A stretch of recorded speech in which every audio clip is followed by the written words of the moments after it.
The Laguna Seca circuit is a classic, 2.2 miles, undulating through the Monterey hillsides of California.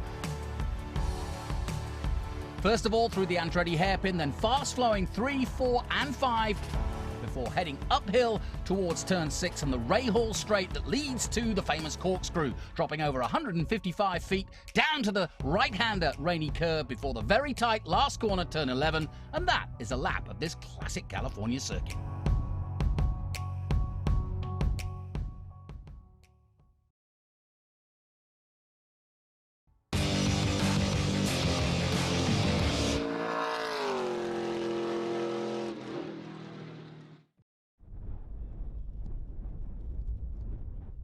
Hey everyone, welcome once again to WeatherTech Raceway, Laguna Seca. It's a beautiful day here in California, high above Monterey and Salinas and Carmel by the sea. There isn't a better place in the world to be, especially for motor racing, with the history of this track and the layout of this track, which hasn't changed over its storied history, and it continues to be one of the most sought-after places for both fans and race drivers.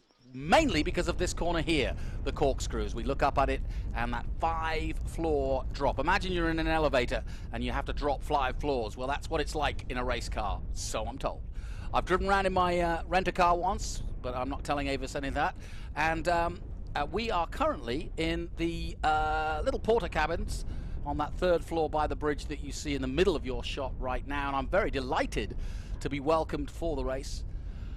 For 2 drivers that have got great insight into this track. One is Adam Andretti from the TA and 4th in the championship at the moment, and one is our local hero from Salinas, Thomas Merrill, as we get ready to go for our TA, XGT and SGT race.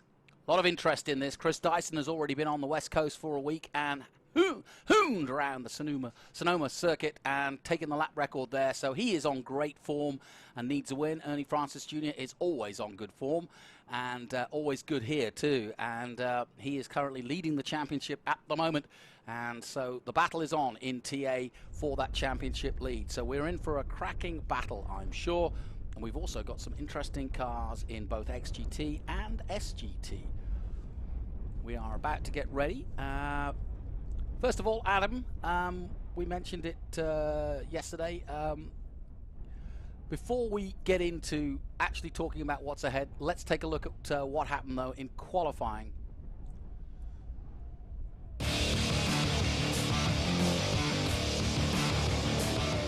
Let's take a look at the highlights. Well, Boris said, as always, in that day-glow yellow and blue Dodge, and not a great day really for Boris. This is a local race, and likewise for Tommy Dreesy. He would have wanted more from the Lucas Slick Mist car, but he didn't get it, and he will start in 3rd place. Tommy Dreesy, though, never count him out. If he gets a good start, you never know. Then it was Ernie Francis Jr. He was topping the times for a while, and it was nip-a-tuck between the 2 of them, but in the end, despite Ernie Francis Jr. sprinting around the track, it was this man, the Atwell CBD-sponsored Ford Mustang of Chris Tyson, a winner last week in Sonoma, and now pole position for tomorrow's race.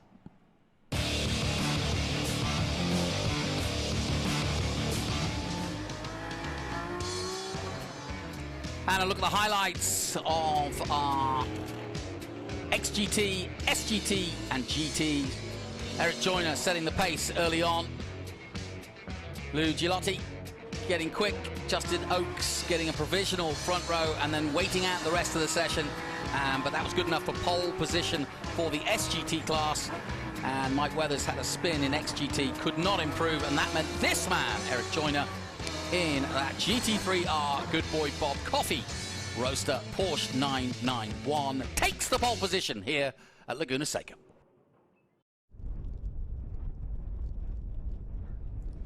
Well, that's the track. Now let's head down to the grid. Ben Sissel is down there. It is such an honor to be here at WeatherTech Raceway, Laguna Seca for the Trans Am Speed Fest. And speaking of speed, not only did Chris Dyson get the Motul Pole Award, but he broke the current record by 0.4 of a second.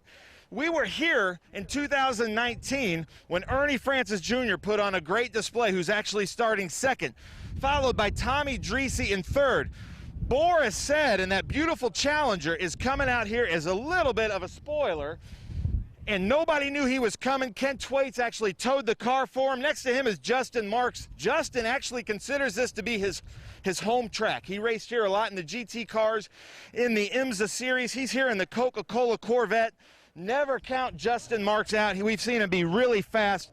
Boris said, West Coaster, he's raced here many times. It's going to be quite a race today, Jonathan. I'm sending it back to you.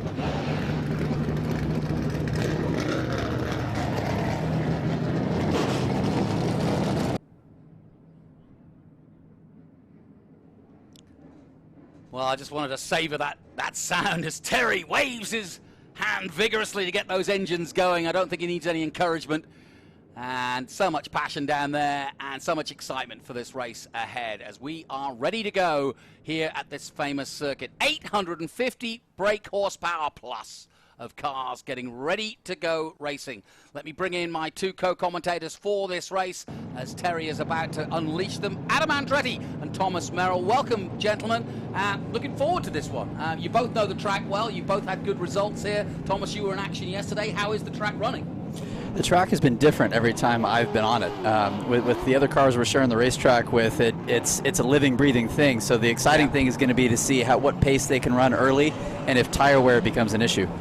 Strategy, Adam, what's the strategy for, let's say, I think it's going to be a head-to-head. I may be wrong, but I think if the head-to-head from qualifying goes ahead, which is Chris Tyson versus Ernie Francis Jr., how do you play it? You know, I was talking to Ernie about this this morning, and you know, my advice to him was not to get caught up in pace. If this is a race this is a racetrack where you could get a lead, conserving your car and making sure you hit the critical points, turn 10, turn 11, and turn 6 going up to the corkscrew, you hit those points. Really no other places here to pass, and you can really kind of conserve your car, save your car, and have something at the end. So I think the thing here is going to be conserving those tires, making sure you have some tire at the end here, especially for that rear grip. We saw a little bit of that yesterday, I believe, in the TA2 race where tire wear was pivotal, you know, towards the end of the race, it seemed. Am I right on that, Thomas? Absolutely. Rear tire wear was definitely the thing that got me out late in the race. And with these cars, the amount of horsepower they're making, it's double as important for sure. I just want to get a personal note out before we get underway and get into the fray of it. Thomas, you really did grow up here in the shadow of this circuit. And am I right in saying your mum used to take you out in your dad's Porsche at lunchtime with you and your brother just to learn the track? It was actually my mom's Porsche. She raced a 914.6, and my first lap around the racetrack was in the passenger side of the car. There was no seat there. My brother and I held onto the roll cage, and we went around the racetrack, and it was super fun. And your dad was racing today? My dad was racing today. He did a great job with a third-place finish, so it was meant to be. Merrill's in third place. Yeah. Hey, you won here in 2019, right? Yes. Yes. When we came back to Laguna Seca, but that is a homeboy if you ever heard one. He grew up literally racing here with his parents, both of them racers. I didn't realize that. That's a fantastic story. And Adam, well, you know this track. How many times have you been here?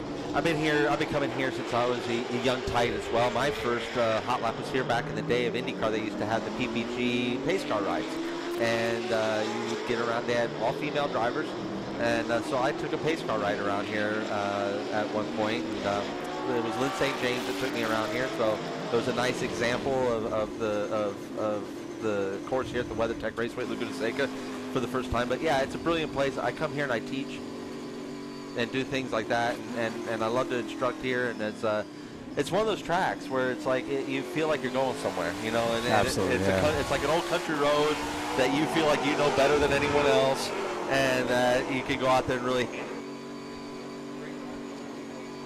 Well, let's try something fun. Tommy Dreese, this is the commentary booth. I've got Adam Andretti and myself here. What's happening with Tommy Dreese? Get ready for a Sunday drive. I got a couple of fast guys behind me, a couple of fast guys in front of me, and, you know, trying to get through turn 1, turn 2, and just go to battle.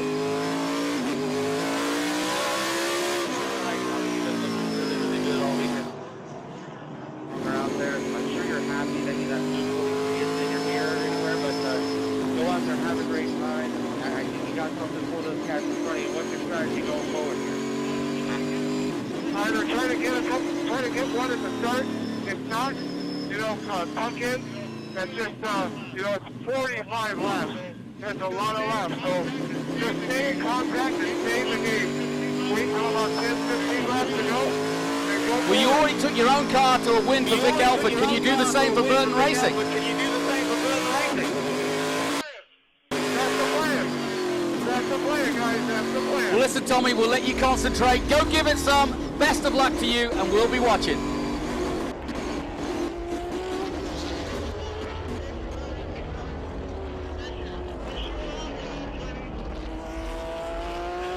Great words. Well, thank you, Tommy. I wish I was out there with you too, buddy. And these cats are getting ready to put on a great show for us, all the fans of Trans Am Racing here. And we were talking; these top three are really a blanket over them. Tommy's best lap yesterday was disrupted, and so he was really closer than what the stopwatch finally showed. He was only about a tenth off those top cars. I know Boris has been, they've been a challenge with their gear ratios, being the only 4-speed out there this weekend. So I know he's using that as a strategy for himself to save those tires, Thomas, to give him something towards the end. All right, well, as you can see, this pace car is coming off, and we're about to go racing here in TA. It'll be a staggered start, but the TAs are all at the front, and then the XGTs will follow them through with the SGTs. But right now, it's a chance for somebody to get into that Andretti curve first. Let's see who it's going to be. They roll and rumble across the line, and they come towards our commentary position and roll away for the start. Chris Dyson gets away brilliantly, and Dyson leads this race. Ernie Francis Jr. is side by side with Dreesy. Francis goes into second place, but it's going to be Chris Dyson who leads this race into the Andretti curve. Around the outside goes the 99. Dreesy under pressure here. Well, Justin got a great run there on the outside. That's one place here that you can find grip outside of the line, right? Thomas is there's the Andretti hairpin. Good start by Chris Dyson, no question about it. Absolutely, he got a great jump at the start there. Ernie wanted to tuck in behind, and looks like strategy's already playing in their favor. So, when do you start, we just heard from Tommy, that he wanted to get a good place at the start. He's done that, but when do you kind of start to formulate a plan? That's or the thing. don't you? That's the thing. It's always evolving, right? I mean, your plan, your best laid plans get put to rest pretty easy once the green flag drops. Tommy plan looked like it's coming right to him. He wanted to get at least one spot or slot in right where he's at. He did that. Although Justin looks like he's up there in P3 now, and Justin looks like he's on a mission and has something to prove. Yeah, no question. How frightening is that corkscrew? It looks frightening, but what is it in real life, Tom? Yeah.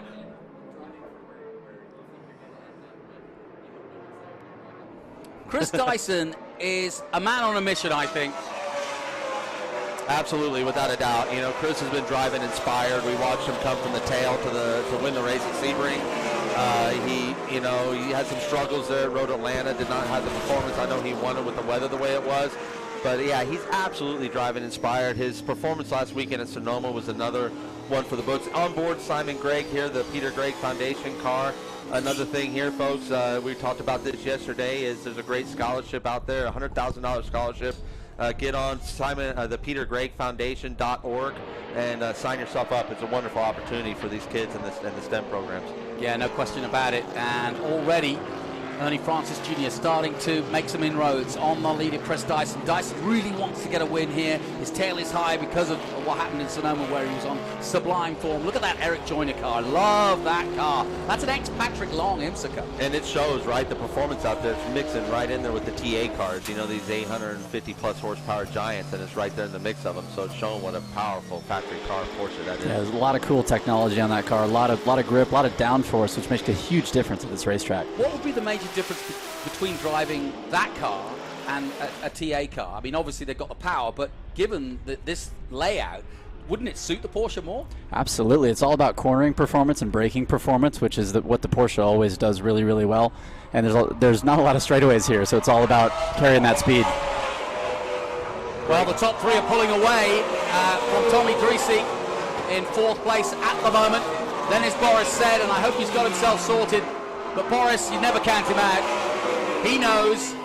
And Adam, you were saying this to me that, it's a long race, but it's a short race. It's really it really is a weird mind meld of racing hard. I mean, you said yesterday that Thomas only races 10/10. That's the only way he knows how to race. but I mean, can you do that for an hour? You have to, you know, because that's what your competition is doing, and that's the fine balance that you have to do too. Is being at that 10/10 without, you know, and giving yourself some race car at the end to work with. There, Simon coming through their turn 5, it looks like, and car looks great out there, and Simon's really enjoying himself and having a fun time out there. And then you have Humad behind him, right there chasing him, and then you got Eric Joyner flashing the lights, trying to get his attention, trying to distract him as we go up the hill into the corkscrew, because he feels he's much faster. He must feel like he's getting much more corner speed out of that. But back to what Boris, you know, they're doing a great job as far as Pancho Weaver car, and they're just struggling with the ratios, like I said, a little bit, but technique and DEI may play pivotal roles to get them out here, and I know that they want to give a really, really good showing for them as well. Thomas, there's no real straights here. I mean, you've got that Rahal straight, and this effectively is a straight, but do you set up the car for the corners? Absolutely, yeah. Cornering speed is everything, and it's a really smooth racetrack, so you can run the car lower, you can run it stiffer, you can really maximize the cornering performance here in ways you can't at other racetracks. But line choice is important, so you're going to see the leaders, they're going to be really accurate, they're going to be putting the car on the apex curbing like you see Chris and Ernie doing there, and that consistency. So racing at 10/10 for an hour long, staying consistent like they're doing, that's really the challenge. Keeping the car underneath you, minimizing the slip angle. And I'll tell you what, I like the look of Justin Marks here. His pace is much, much better than I anticipated, and he's keeping these guys honest. And he's been quick all weekend. Tommy just really laid down a lap too, at 27.3. He's just laid down the fastest lap of the race, and he started closing this gap. So looking at this number 8 Slick Mist is got the target set on that Coca-Cola Corvette in front of him. Yeah, he has. He's caught up some, hasn't he, in the last lap or so. Boris is still in touch, but of course, if you're looking at the top of your screen, if you're new to Trans Am, but this is lap 4 of 45, but then you'll see the other side of it that says 109, and that means it's an hour and 9 minutes to the end, because if we do have caution and things slow down and the laps become slower, then it becomes a clock race rather than a lap race, and we had that happen yesterday, and so you have to watch both things, and obviously we want to get the full 45 in, but you never know. Yeah, exactly right, absolutely. Trans Am does a great job and working really hard to make sure that they get to that 45 lap count. They were going to come up a couple laps short yesterday for the TA2 race, so they called it a timed race, which was absolutely the right call, so that everyone knows when to really pull out all the stops when that white flag drops. But David Pintarek right here doing a great job, getting on board with him in that Kreider Racing Ford Mustang. He is a joy to be around. I know he was just in the commentary booth here with you, Jonathan, and just a real knowledgeable guy, loves racing, has so much fun here, and really just loves being a part of this paddock. And you can see he's an intense guy. Looks like they got their camera angle figured out today too, Jonathan. Yes, they do. Yeah, we had a rather strange angle yesterday. David currently in 6th place. He said to me he wants a top 5 in his Ford Mustang, and of course he raced in those colors in that Cadillac for so long that I got thrown yesterday, but the 57 is very much a Ford Mustang these days. And just behind him is Amy Ruman, who didn't have a good qualifying session. Amy in 7th at the moment, Simon Gregg 8th, Hamid Malsoud in 9th position, and Eric Joyner in 10th. Still hasn't managed to get past Masoud just yet. There he is. Yeah, it's a good battle developing right here. Very patriotic man is Dave Pintarek with that all-American looking car there as he comes through the rainy curve here, coming down here into turn 10. Turn 10 is such an important corner to get down. We saw that yesterday, that Rafa was getting such a good run through there. It was giving him that energy down into turn 11 to make the moves that he was making. Yeah, we saw several cars going very wide in SVRA at turn 11. It really sucks you in when you're trying to take on somebody and get that drive. You're thinking of two things. You're thinking of braking as late as possible, but getting drive out of 11. But if you get either one of those wrong, you end up wide. Yeah, that's the challenge of this racetrack, is that the slowest corner on the whole racetrack is preceded by the 2 fastest corners on the whole racetrack. There's definitely a shift, and you got to be patient.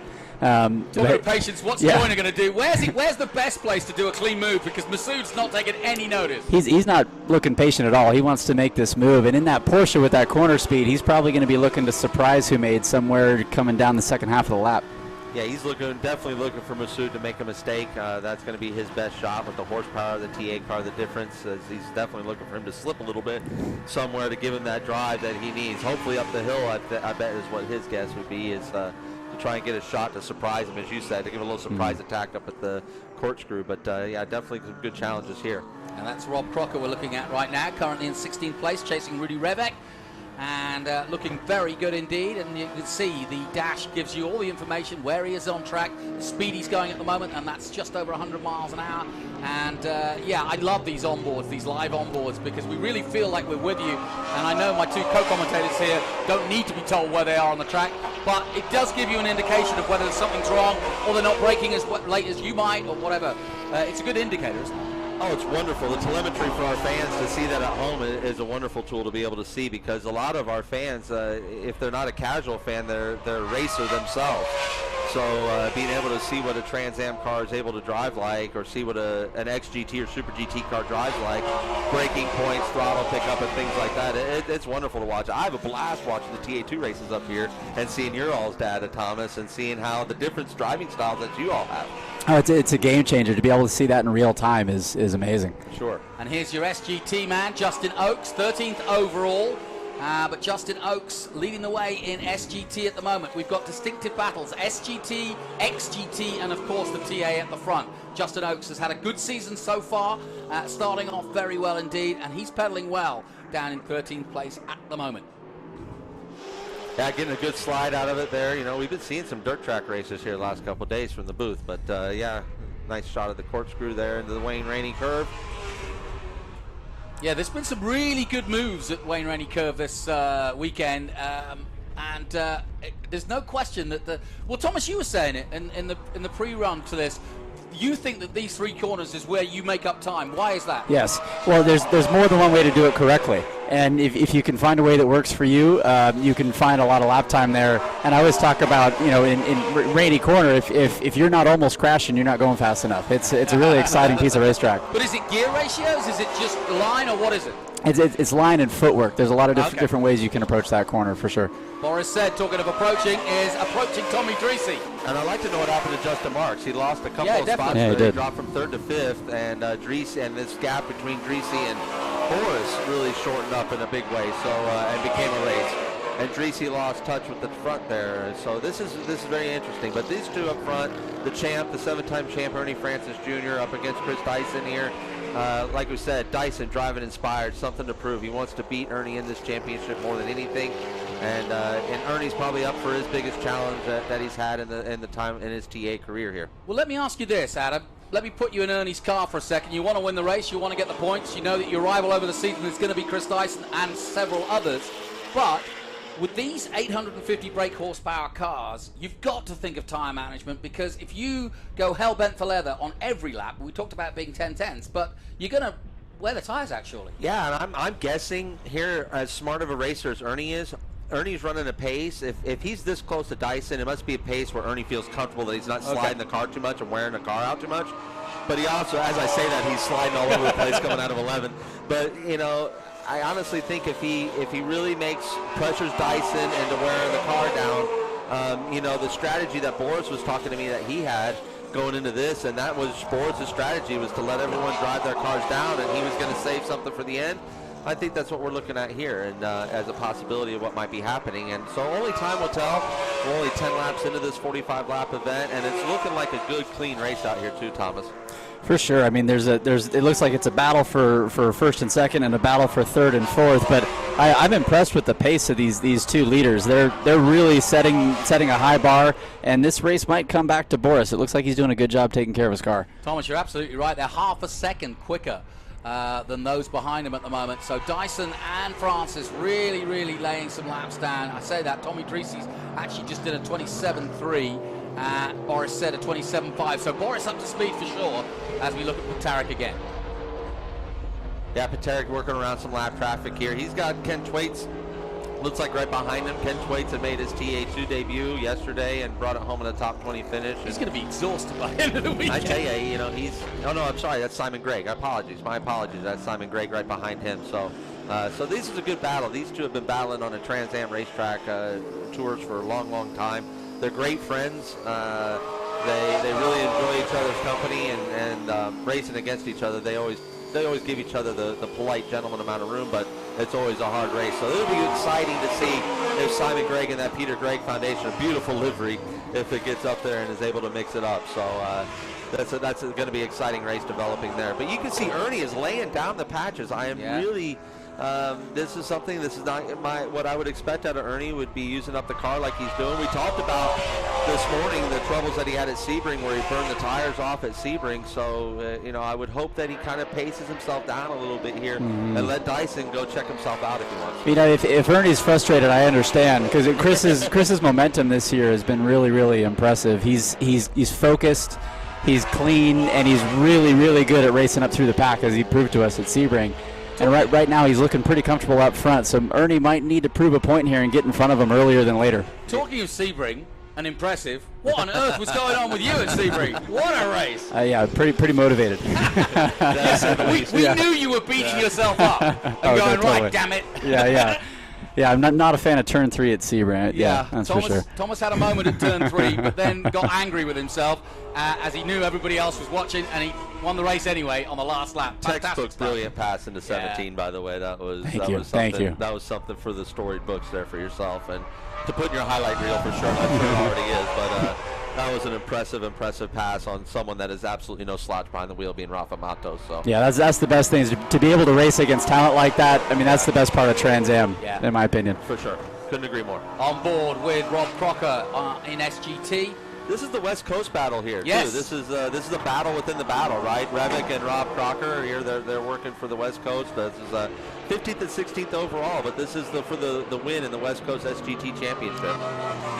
How about Rudy driving that old stock car around? Yeah. There's not a lot of modern technology on that thing, and he is absolutely wheeling that thing to keep it ahead of that clearly modern Porsche. He looks like he is having so much fun in that thing, because you can slide that thing around and it still wants to go fast, for the class he's in. So I mean, that guy is looking like he's having a blast out here. Like you said, he's up against the most modern stuff out there in a Porsche.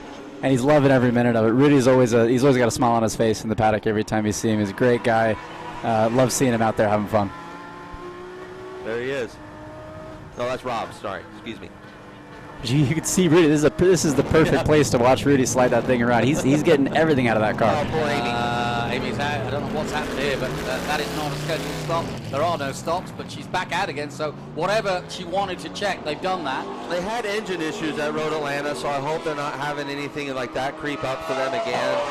I would hate to see that happen for the Ruman family. They're an awesome family. They come here and that Nichols Chevrolet Corvette. They're at every Trans Am event. It's a family affair. It's a wonderful group. You just absolutely love the Rumans, and she's a champion. She is a two-time series champion for a reason, and she's a heck of a driver, and love being on the racetrack with her for sure. So this race starting to settle down. Justin Marks in 5th place. Ahead of him, as Boris said, chasing down Tommy Treacy, Ernie Francis Jr. Whoa! That was a moment.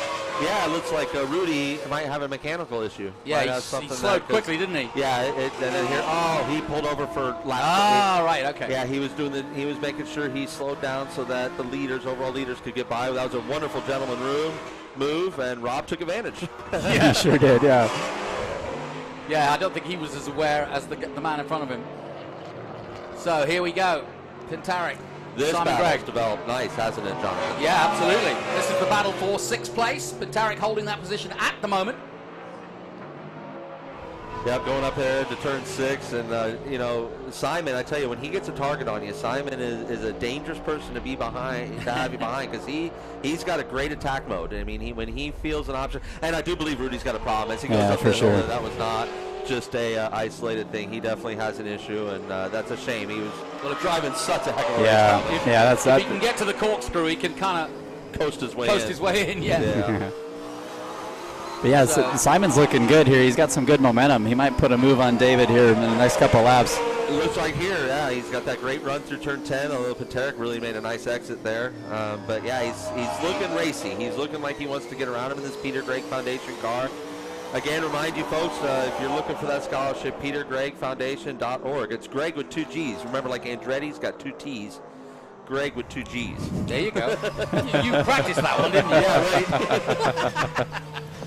So David Penterick here on board, trying to keep Simon in that mirror, keep him behind.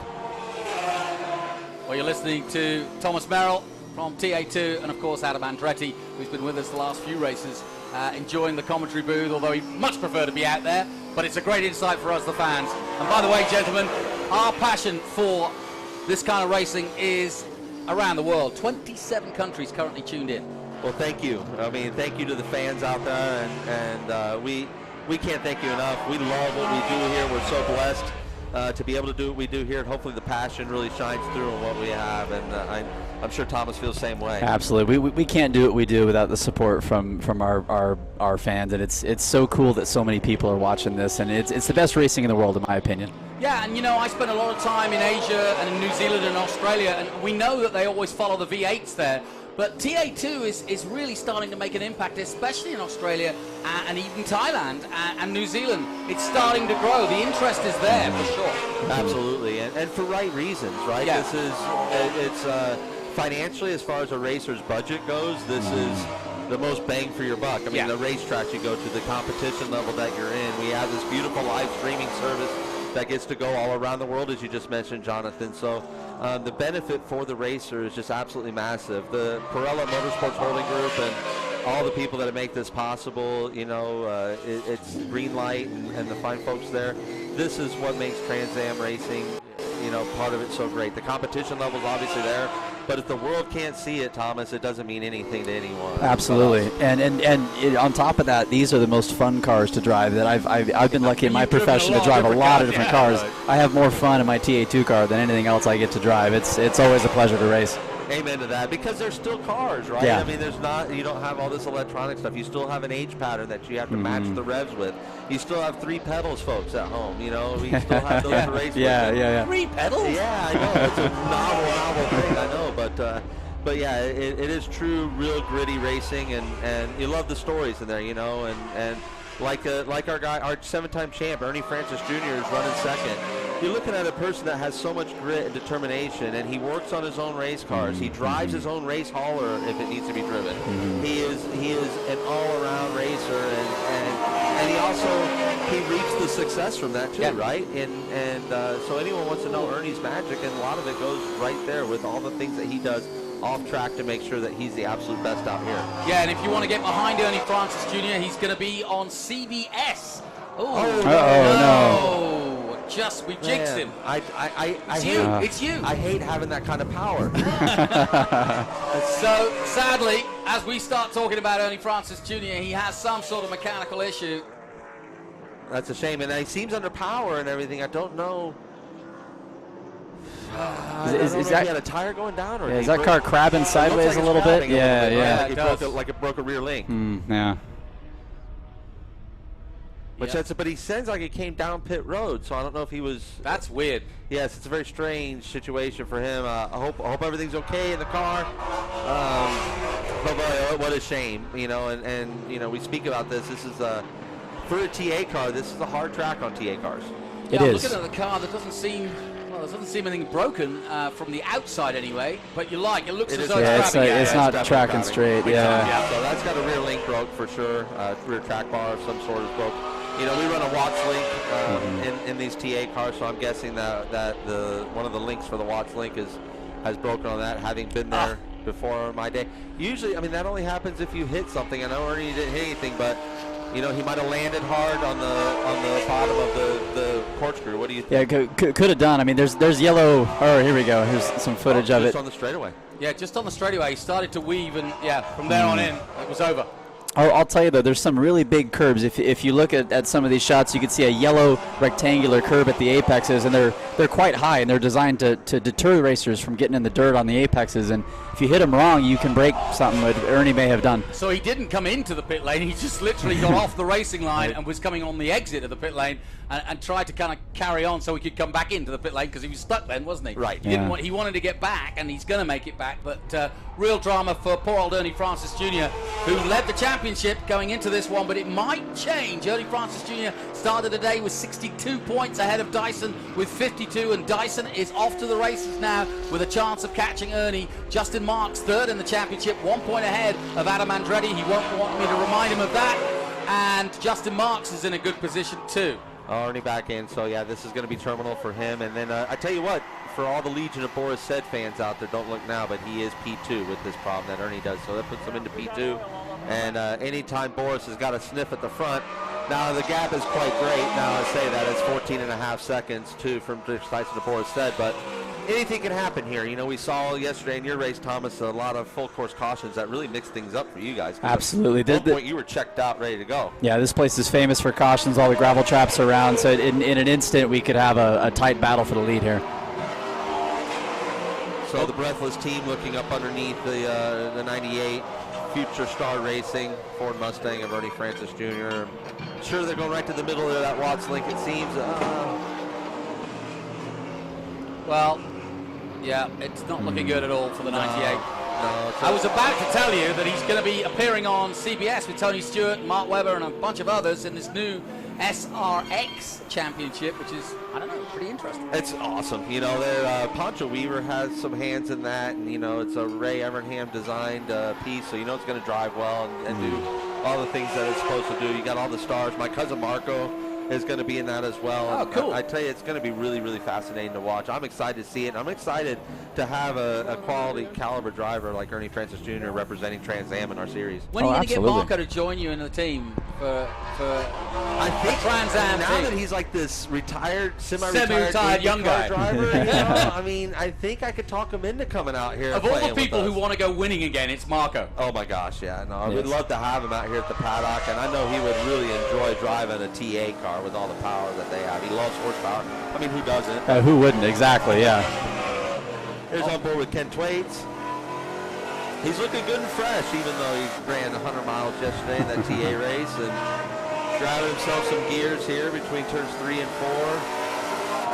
Boy, I love turn 4. That's just such a, you know, it's such a tricky flat corner, but he carries so much speed through there.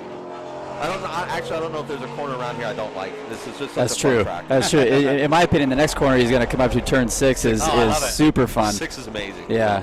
Well, 6 is my favorite. Throw it in. Yeah. And you've got a little bit of exit, haven't you? You do. A little bit of room. You do. But it can bite you too if you take too much. Well, they've been real nice here, and they've actually paved that. I remember back in the day that wasn't paved out there, and when you went off, you shot, and it looked like you were going to go off the end of the world. Yeah, they used to call it the Salinas exit. If you crashed hard enough, you'd end up in the wrong town. That's right. Yeah. That's about right. You're headed straight towards Salinas and the fruit. This battle between Simon and David has just been phenomenal. This is also a little bit of muscle car battle, right? You know, David Paterick in the Ford Mustang, Simon Gregg in the Chevrolet Camaro, and so you got a little bit of parity here. Same chassis. They both run an Ave chassis from Tony Ave and Ave Motorsports, and so it's the same chassis, but different philosophies, different race teams, and obviously different power plants and bodywork under them. So this is really an exciting battle to watch on a lot of levels. All right, we're midway through this fantastic battle here for the TA honors, and at the moment out front it's Chris Dyson, who's having an easy time of it and would love to take home a victory here in California to take back to Lime Rock as we go for Memorial Weekend next time out. But Boris Said is coming. Boris Said is coming as fast as he can, but he's some 16 seconds behind Chris Dyson, and there's always a chance of a caution. Dyson is setting laps like he had to start at the back again. Just heard down in the pit lane, Ben is down there as always. He's got Ernie Francis Jr. I'm just going to ask you what happened. I'm down here with Ernie Francis Jr. It's really loud up here, but Ernie, what happened out there? Yeah, we were having a good run. Car was really quick. We were just kind of keep the pressure on Chris and wait for an opportunity to get by. And coming out of the last turn, something broke in the rear end. Not sure what, but can't fix it right now, so we're out of the race. Nice. Yep. Ladies and gentlemen, 7-time champion Ernie Francis Jr. You guys may see him up in the commentator booth with you. Future Star Racing. Jonathan, back to you. I love Ben. He sends everybody he can find into the commentary booth. We only have 3 mics, Ben. Here we go. No! Here we go. Oh, wow, it's fire. I think he wants to get out. It looks like he wants out of that car. That door flew open, Thomas. It did. Lou, get out. Yeah, get out there, buddy. Lou's under fire here. Come on, buddy, get on out of there for us. Get some safety crew out there. Well, let's hope they... Lou looks like he's getting out. He's getting out. Yeah. That is scary. Very scary. Yeah, that's that black carbon smoke. That's when you like carbon fiber body work. You're going to be breathing that. Yeah, that's bad stuff to be breathing. And like to see Lou get out of there, get this thing under caution, and get some safety crew out there to him. So we've got some drama here at Laguna Seca, here in the middle of our TA race. Lou Giolotti has just gone off track and gone up in smoke. The battle between Pintaric and Greg continues, but I think we're going to be under caution. Yeah, full course yellow. Good, that's really good. Want to get some help out there to Lou. This is going to change things up. You know, Chris Dyson's running a pace, though, that is absolutely ridiculous. So it'll be interesting to see if Boris can hang with that. Yeah, well, with pace comes tire wear, right? So, you know, the one thing Boris has done a good job of is taking care of his car, and this is playing right into his strategy. I think let's have a look at what happened to Lou. Looks like exited turn 3 there. What would cause him to go into flames, though? He's already got an issue, and I think that's what tossed him off in 3. Yeah. And you know, he was trying to figure out where his best exit was, and I think he was honestly trying to find a safety crew to be close to. Because there's marks on the wall, and we're shown in the drivers' meeting of where some of the best places are to find if you're in trouble like that. So I think that was but sometimes you're blinded by the smoke too, and it's really hard to find those places. So Schwitzer's also out in that 0-0. So all sorts of drama going on in the mid part of this race. Meanwhile, Chris Tyson is catching a breath, and Boris Said is catching an opportunity. Chris Tyson passes our commentary position now, and of course when we restart, Boris Said will be right behind Chris Tyson, because it's Tyson, Said, Dreesy, Marks, Pintaric. That's your top 5. And then Masood in 7th place behind Greg. Oakes has dropped down to 11th. Ruben behind him, then Crocker. Gelotti's just gone off, and Goldman in 15th place. And as we look at Steve Goldman right at the back of this group, there's the Porsche behind him of Eric Joyner. And let's just quickly take a look at who leads what in XGT. Eric Joyner, the man you're looking at right now, is leading the XGT class, and Justin Oakes still leading in SGT. But the competition has just got shorter with Lou Giolotti going off there. And number 13 drifting round, Steve Goldman. Yeah, it looked like from that aerial shot that it looked like the safety crew had gotten to Lou. It looked like possibly Lou was standing next to or near the car. Good. So I'm hoping, I hope so. Yeah, I'm hoping it as well. So this is me being optimistic here. So nothing for sure, but that's just kind of what I was observing from the aerial shot. I was trying to dissect as much of that. While we catch our breath, gents, give me an appraisal of what you've seen so far. First of you, Thomas. Well, I've seen Chris Dyson being Chris Dyson. He's out there in front. He's looking solid. He's riding the wave that he's had all season long. The only question mark is his tire wear. You know, does Boris have something for him when this gets going again? And then obviously there's that battle between Pintaric and Greg. They had a hot battle right there before the caution, and that's just bringing them closer together. And Adam, what about the differences between Boris's Challenger? You've driven the Dodge. What are the differences between that car and, let's say, Chris Dyson's Mustang? So the differences that I find in there, is, like I was saying earlier, is the ratios. Dyson is working with a 5-speed sequential gearbox, where Boris is working with a 4-speed H pattern.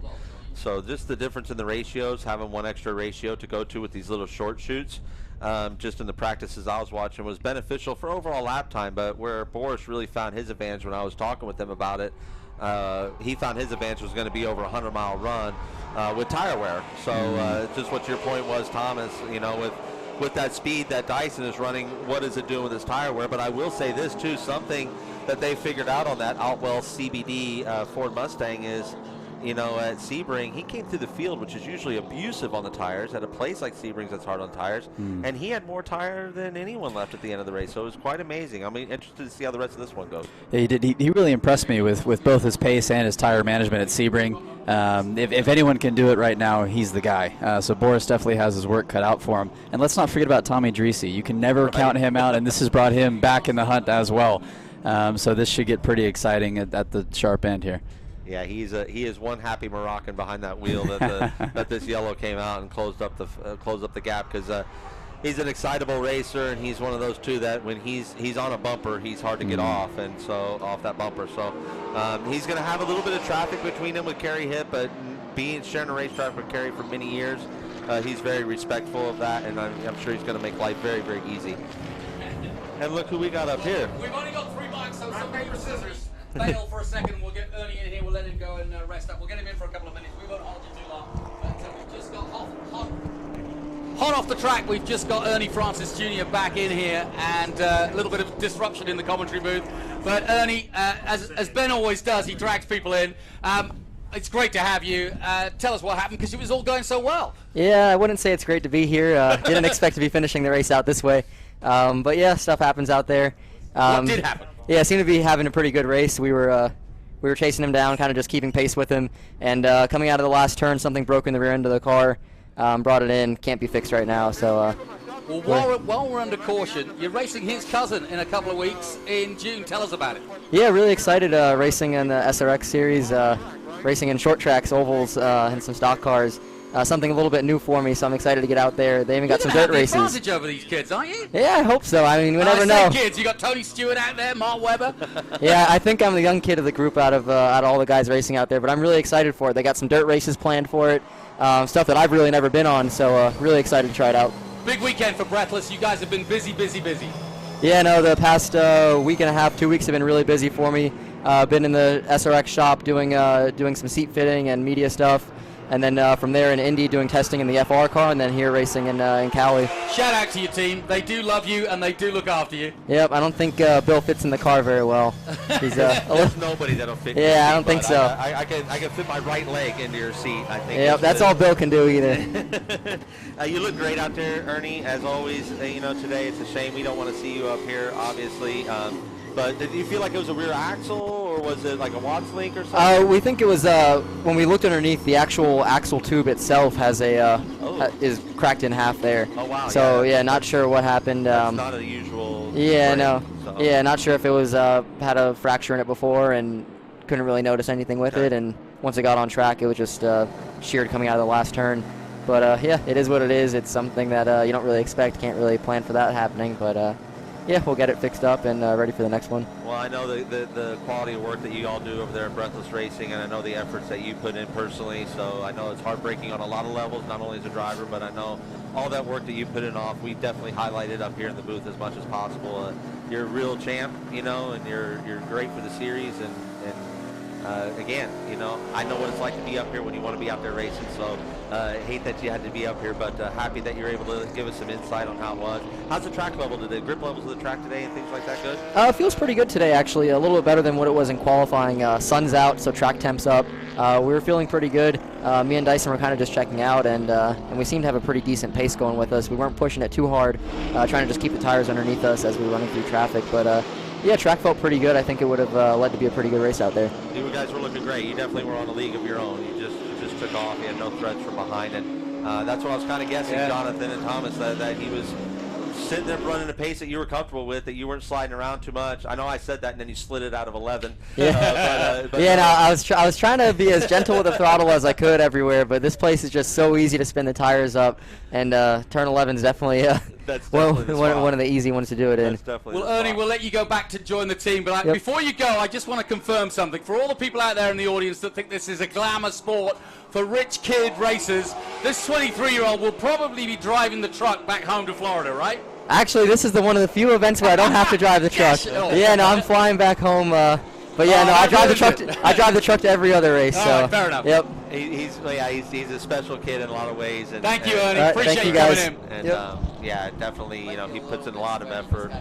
That was the words of our 7-time champion, 23-year-old Ernie Francis Jr. And you can see him on Saturday nights on CBS as he takes on the rest of the world in SRX, a brand new series. Thomas, what are your thoughts on that?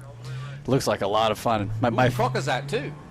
Yeah, that's a shame. That's that West Coast battle come to an end, unfortunately, prematurely. Sorry, I stopped you. The SRX thing looks awesome, mostly because it's drivers from all different walks of the racing discipline all racing together. It's going to be really interesting to see who starts off strong, who learns better, and how that develops over time. But it's guys like Tony Stewart, Mark Webber, and Ernie Francis Jr. That's a heck of a mix of really impressive talent, driving a lot of different kinds of race cars, all doing something that maybe they're unfamiliar with or haven't done in a while. So and you know what? It's good for the fraternity of motorsport, because look at what Supercross has done on a Saturday night.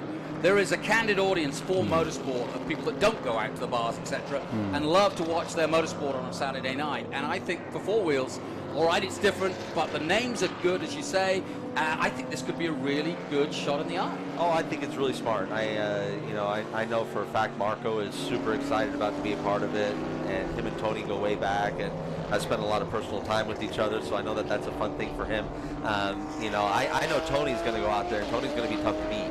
I've seen Tony get competitive with the lawnmower, so this is going to be no different. And I've driven with Robbie Gordon in the Stadium Super Truck Series, and I know how fast Robbie is in those things, and I know how Tony's going to come out of the gate in that. So Tony will be the guy to beat, I'm pretty sure. But if any of these cats hang with him and show him something, it's really going to show the entire auto racing, all the auto racing fans and all of us in the sport, just really how talented the rest of the group is out there. Yeah, they're all racers. Yeah. We're all racers. We all want to do as well as we can, and everyone's going to be hungry. It's going to be a lot of fun, but it's going to get pretty serious as soon as the green flag drops. And with Kanan and Weber and Marco out there's going to be some sort of drivers that are either on the periphery of, want to be back in Indy or want to be back in Formula One or just retired from. And I'm thinking like Ricardo and people like that, or even Hamilton in a couple of years going, I might try that. Yeah. No, it's going to be exciting. I'm anxious to see how it develops and continues to develop. Looks like Crocker's back on track. Yeah, that was a weird deal. He drove into the paddock and then went straight back out in the pits, and maybe hit a reset or something. With the technology you have in some of these GT cars, not like a Trans Am car or TA2 car where we're not allowed it. Oh, it looks like we got a red flag. This is a bad sign. Yeah, this is red flag. Yeah. Yep, definitely. It's going to be a red flag race. Obviously, they're having trouble clearing the race cars off the race track, and therefore there it is, the red flag. So this has been a dramatic race, guys. Not what we predicted at all. We didn't predict that Ernie would go out. Lou getting in trouble, which was kind of innocuous at first and then turned rather nasty. Yes. And our thoughts and prayers with Lou Gelati right now for sure. And making sure hopefully everything's okay. What do you know in this situation? What do your engineers tell you? I mean, your stop-start, you don't know what's happened probably. I guess it's all sort of Chinese whispers at this point. You know as much as anybody because you're driving around on the track, so you're probably seeing more than what the team knows. The team is looking at what we're seeing is the live footage. The people that know the most are Lou's own team. If he was in contact with them when things were happening, and the drivers on track. Tommy Dreesy. Online with Tommy Dreesy, this is commentary again. You're all stopped. What's happened? We gotta kill it. Copy that. What's the temperature? Tommy Dreesy, this is commentary. You're turning the engine off, is that right? I dropped it. There's something like that there. My engine's cut. I hope everybody, man, come on, start, baby. So Tommy Dreesy trying to get that engine started again, and I don't want to disturb him because he's in a bit of a... Sounds like he's in big, deep discussions with his team. So, we'll let him figure out what they're going on there. Yeah, he's trying to figure it out. Well, he seems afraid that it won't restart, which is common with these carbureted engines to have a vapor lock on you with the heat and things like that. So I think that's what his concern is. And he's not at enough of a downhill to pop the clutch and be able to pump start it. Yeah, I hope they can get that thing refired. But this is going to be the hardest part of the race for these drivers because they're sitting there heat soaking. There's no airflow through the car. The car's hot. It's not good for the engine. It's definitely not good for the drivers. Right, exactly. On board with David Pintara. This is probably the hardest thing for any racing driver. You're strapped into a metal box in the heat. It's red hot. The tires are red hot. The brakes are red hot. You're red hot.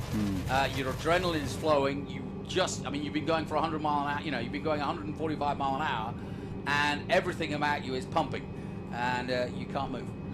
Right, it is. This is the racing equivalent to torture for a race car driver. Pretty much, absolutely. Yeah. I would get claustrophobic in this situation. Yeah. You can. You honestly can. And there have been famous racers that are claustrophobic, like Tony Stewart. And he would tell you about red flags being his absolute nightmare out there. So. When your mind can't focus on what engulfs you out there driving and everything it takes to drive a race car at its limit, certainly you'll start to dive into some darker places. Ken looks very relaxed. It looks like he wants to. Has he got a cool suit on? Oh, he's got a cool suit on. He's got this little drink bottle contraption that squirts in his mouth on timed occasions. And he's got a really trick little system in that car that keeps him well hydrated and keeps him at optimum operating temperature for himself. So. He's got all the goodies in there. That's why he looks nice and relaxed. I would say flip the visor down, take a little nap. Yeah, he does look relaxed. Good for him. I'll tell you the hardest part about this is not knowing what's going to happen next. Yeah, right. we're all about control from a driver's yes. perspective, and right now we don't have that. We're waiting to hear from our crews or to hear from the series to think, okay, how many laps am I going to have when we get back going again? How long am I going to be sitting here? Is my car going to start when we get rolling again? When I'm away from motor racing, and I just want to confirm the driver that was involved in that rather scary incident is okay. Oh, thank you for that. That's great to know. Yeah, that's good to know. You just answered the question. When I'm away from motor racing at a dinner party or whatever, and I tell them what I do, and they don't know motor racing, they often say, "Oh, those guys are crazy. Those guys are adrenaline junkies." And I go, "No. The only thing that you could throw at them is they're the control freaks." I said, "You will never see a racing driver on a roller coaster." Yeah, I always say that my least favorite thing is a roller coaster because I'm not driving it. Yeah. And I've had so many racing drivers in the passenger of my rent-a-car. I had Damon Hill once, and I literally stopped the car and went, "I'm not driving you because I know you're a racing driver, and it's just driving you. I can see you braking. Yeah. So I'm going to get out of the car, and you're going to drive it." And he said, "Thank you." Yeah. There was a McLaren Speedtail that was down in the paddock here today, and it's owned by Bruce Canepa. Oh yeah. And Great guy. We were talking, absolutely fantastic man, and we're talking. And he goes, and Greg Pickett said, "Adam, you ever driven or never been on a ride in something like this?" I said, "I didn't work so hard to acquire the skill that I have to be a passenger." Good point. It's a good way of looking at it. And arguably, my life, I was able to ride with some of the best drivers in the world. So, that's kind of been my thing. Is I'm worried about sometimes when I get in the right seat with somebody, they feel like they got something to prove. So we always had the famous line, Thomas, as an instructor, you might know, is don't try to impress me because you can't. Don't try to scare me because I already am. Right, exactly. That's a very good point. It always feels faster in the passenger seat. Always. That much is for sure, and it's definitely a scary place to be and it goes at back any to speed. The control freak, right? Yes. It goes back to your no controls over there, and other than a handbrake possibly and a steering wheel, and at that point it looks like you're sailing a boat before you go into the wall. Right. Yeah. So we are in red flag situation here in our TA car. You're listening to Thomas Merrill and Adam Andretti here in the booth. Jonathan Green with you, and we're sorry we can't bring you any action at the moment, but we've had two quite major incidents, and so we have come to a red flag stop just at turn 3 at the moment, which is excruciating for the drivers, and we've just been hearing from two drivers telling us what it's like to be in a red flag situation, which is not very comfortable at all. It's somewhat claustrophobic, it's somewhat hot, it's absolutely no fun because all they are literally designed to do, these humans that race, is go fast, and when they're stuck, strapped in, doing nothing, and not knowing what's next, because as you say, the other factor is a control factor. They like to be in control. I know it well. I'm more than happy at the controls of a car, but don't like to be not at the controls of a machine. Yeah, exactly. It looks like to me the reason for the red flag, given the fact that Lou is good and healthy, and that's great to know. Lou got that thing really buried out there, and it looks like they got the track blocked just to even get the Corvette out of there. It looks like it's loaded on the flatbed. The track looks to be getting clear, so I would anticipate that they're going to get these cats to fire up here soon, and we'll get going. Totally, and hopefully the crews are letting the drivers know that Lou's okay, because I know that's the one thing that'll make them feel better at this moment, is knowing that the driver has got out and is okay. Absolutely, because I know the look that you and I gave each other, when this thing went red. We were hoping, because we never really got confirmation that Lou was out of that car, and but great work, and thank you, Trans Am, for letting us know, too, that everything was okay. David Hoots, the race director, will be using all his 30 years of NASCAR experience to make sure that the show goes on, or at least the right call is made in the right appropriate time.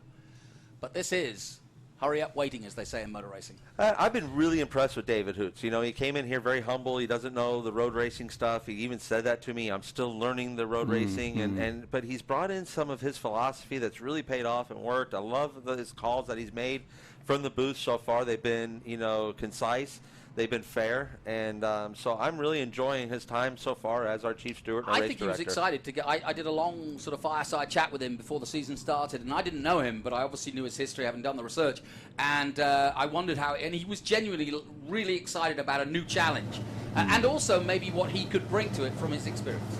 Yeah, absolutely. It looks like engines are fired, so this is good news. Kenny's got his car fired up, and I know he wouldn't do that unless he was told. So But how's Tommy's car doing? That's the question I got. That is his car running?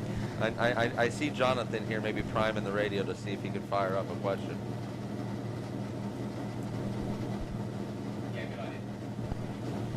Ken Twaits in the Franklin Road Chevrolet Camaro. If you're ever in Nashville, Tennessee, on Main Street there, they got the Franklin Road store. It's a great place to go and find some really nice premium men's clothing and things of that sort. I know if you like the way you see Ken Twaits dressed, I promise you that's what he's wearing. He's wearing Franklin Road apparel. So, but really, it's such a nice man. I've known Ken for a long time. I've worked for his other company, PDI, which is a drive company, and done a lot of good stuff.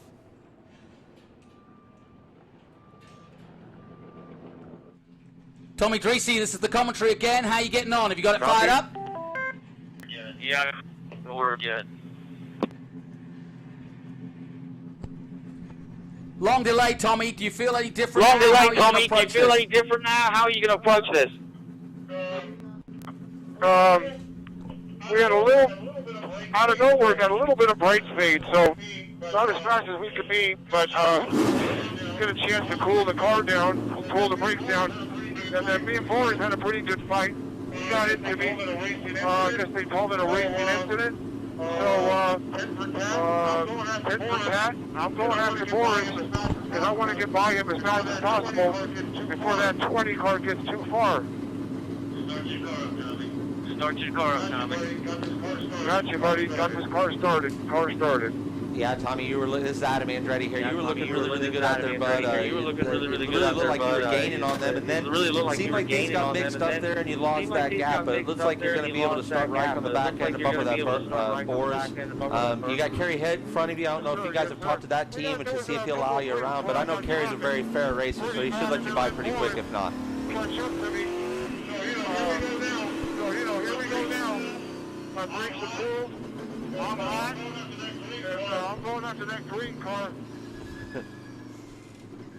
Sounds good, Tommy. Well, we're up here rooting for you. Put on a show for us, my friend, and looking forward to seeing you after this thing. Talking live to Tommy Dreesy. It doesn't get any better in motor racing terms. What a great, fun thing to do. Tommy is such a character that he's willing to do that in the middle of a race. He had problems firing up. Talking about brake fade, tell us a little bit more, guys, about what he was dealing with. So yeah, like we talked about, these are big, heavy cars. It's a little bit of a warmer day than we've had all weekend long, and this place is hard on the brakes with the hills and the hard braking zones that they have, especially downhill there to turn 2, the Andretti hairpin. That's a really, really hard place on this, and he seemed like for a while he was tucked up in some traffic, which won't let the air get all the way into those brake ducts like you want. So this was a great time to let those, like he said, cool down, come back down to temperature, and then he should be able to fire up. What do you think, Thomas? Yeah, this has become a sprint race. It went from kind of a save your car to the end to, okay, now we've got a timed race, I would imagine, to the end of this race. Everyone's thinking about how long am I going to have to use what I've got left, and some of these guys are going to be going full bore, using everything they have to try to make up positions here on the restart. And we also know racing, right? Cautions can breed cautions, so we don't know if this is going to be the last one. And there's a lot of excited racers here. You got David Paterick, who looks like he's ready to charge onto the back of Justin Marks there. And then this battle that's getting ready to start looks like we're getting ready to go green. Here we go. And they come towards the strike now. Away goes Tyson. Boris said comes away well. Dreesy's got a good start. Dreesy's done exactly what he wanted to do, and he's right there with Boris said, and he looks to the inside. But Tyson takes the lead. Dreesy's going to look up the inside of the Dodge. Can't quite do it, but he's in the mood, no question. Paterick got a great start too. Got around Justin Marks right here under the bridge. Picked the right lane to be in, and got a nice heck move. of a start right there. Yeah, great move. Whoa, Masood. Masood doing a little dirt track, and another sprint car driver in our mix here. So no, did a great job there to make sure he keeps it on the track. Paterick giving some clear racetrack, and he wants to charge after that top 3. He can feel it in him. 26 of the 45, 32 minutes remaining in this TA race here. Welcome our fans of Trans Am around the world to this very dramatic race. We've had all sorts going on, and it's certainly not over yet as we're on board with Simon Gregg chasing that Corvette. Boy, Tommy is doing exactly what he said he wanted to do. He wants to get around that number 2 car, Boris said, before that 20 car set sail. So looks like Tommy's got a good run up the hill here, boy. Yeah, watch out, Boris. But Boris is strong on the brakes. Look at that. Wow. And they're much closer to Tyson than they be. From driving those Contra Weaver cars, we have the same one, or ECC Motorsports have the identical car that I've driven. And The braking system is a prototype braking system on the car. I'm going to tell you right now, Thomas, it's like you go until you see Elvis and then another 10 feet. and you got more than enough time to the corner. So it's an amazing brake system from Pro Systems, and which have been a great group to work with. Dennis and his gang. So I'm not surprised that you're seeing what you saw into the braking zone for us. So we are racing again. David Pantarik in that Ford Mustang got a great restart. He's there in 4th position at the moment as we go back on board with him through the Andretti curve. Yeah, David having a great race. You know, this is beyond David's expectations. I think at this point in this race, he was looking just to itch into the top 5. He's sitting 4th and has an eye shot at the top 3 right there. Sure. He's driving great. Look how smooth he is. He's hitting his marks. He's driving that thing really, really well right now. He really is. Really happy for him. He had a lot of energy this weekend. He was feeling good. You know, we had lunch yesterday. He sat down as a group of us with Simon and Boris and himself, and it was just a really fun, jovial time, and he just looked really balanced. Like he was feeling good in the race car, feeling good outside of the race car, and the results are showing right here as he's sitting P4 and pulling a gap on Justin Marks is no joke. Well, the other question is, can Justin Marks recover? Because he made a mistake for sure of some sort. We didn't actually see what happened, but he dropped a couple of places back, and now can he regather after that stop? That's the thing, you know, he's so good. You know, I didn't notice, I wasn't around, but my team was telling me how he slapped off the wall in Road Atlanta in the wet there, and he kept going to finish that sucker on the podium. So the guy's got just such tenacity, and so I think he's got a short-term memory when it comes to a mistake. Like he doesn't let it eat him up too much, which is a big deal as a race car driver. You can't let yourself dwell on those mistakes. Well, that's another thing I've learned from watching you guys over the years, is that presence of mind. They always say, you know, with your guru, you gotta be present. But what that really means is the past is gone. If you start worrying about it, and we all do, you ruin yourself because you can't concentrate. No, you miss the next corner, and then that corner's blown, and then if you're that guy, a person, a driver that's that weak that the mistakes affect you, then that mistake is going to affect you, and it really just snowballs. So it's about just having, again, like a quarterback that throws an interception, they got to go out there and throw the ball again right away, or else it just starts to compound. So it's the same thing for a driver. You got to really let the mistakes flow because you're going to make a lot of them. You know, as a driver, you're going to make mistakes all the time because we're perfectionists, and so we never feel like we run the perfect lap. So if you sit there and harp on it, it'll certainly destroy your race. So these cats here are such great professionals. We're not seeing that. This top 3 race is going to be a good one. Yeah, it is. It's going to be a cracker, isn't it? And there may be one more twist to it too. So Masood and Simon Gregg in battle right now as they head up the hill, up the Ray Hall straight. Masood's been doing a little bit of mirror driving. He's worried about Simon in the mirror there, and he rightfully so. Simon's a bit quicker, but Masood's been making a little of these minor mistakes, getting on the power a little bit too soon, but been recovering amazing from it. So I know that he had a great run at Sonoma last week. Yeah, he got second place. Yep. And talking to Chris, he goes, my teammate is ready for Laguna. And he's showing it here. You know, he's sitting 6th right now, so just outside the top 5 and having a great run in this national group. He's driving the wheels off that Mustang right now, trying to stay ahead of Simon Gregg. But I bet Simon Gregg's frustrated because he lost a number of positions on that restart, so he's trying to get those back. That's right, yeah, because Simon was right there with David Pantarik. They had a great battle before the red flag happened, and now Pantarik's up there in P4, and Simon's back here trying to have a race here with Masood. This is good. This is good cat and mouse stuff too. Simon braking very late into Andretti. Here we are at 3, and again it's the dab on the brakes. The top 3 is just like perfect gaps. Yeah. Right there, 1st to 2nd, 2nd to 3rd. Looks like they're putting just enough pressure on Chris that Chris is running a pace, but it also looks to me like Chris has also kind of backed his pace off a little bit. He's down in the 28s where he was clicking off 27s like they were going out of style before the red flag, and now he seems like he feels he could control the pace at a 28 and not burn his stuff up possibly. Well, and Tommy Dreese was the fastest of those 3 on that last lap. He's improved the most since that red flag of that top 3, so I have my eyes on him. Agreed, yeah, absolutely. Great drone shots here high above the Laguna Seca Raceway, and here we are in the bright sunshine of California. Round 3 of the TA Championship for 2021. We have got through the pandemic as best we could, as everybody else has, but we carried on racing as much as we could in 2020, and we'll do the same again in 2021.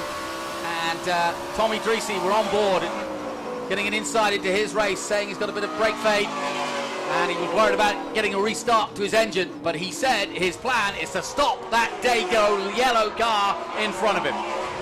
Yeah, he's definitely in attack mode. You can tell by the way he's driving. He's getting deep into the brakes. There's no short shifting or anything, no early lifts. So he's definitely getting the most out of that Lucas Slick Mist Chevrolet Camaro, and they're definitely going after that, you know, the Dodge Challenger up there, the Poncho Weaver, that Technique DEI Dodge Challenger. He's after that one for sure. And, you know, this place is a challenge, but Tommy's the kind of guy, he'll make a move. He'll make a move in the place that you least expect him to. Yeah, he looks like he feels like he can get up front and battle that 20 car up there. And once again, he was the fastest car of those three that last lap.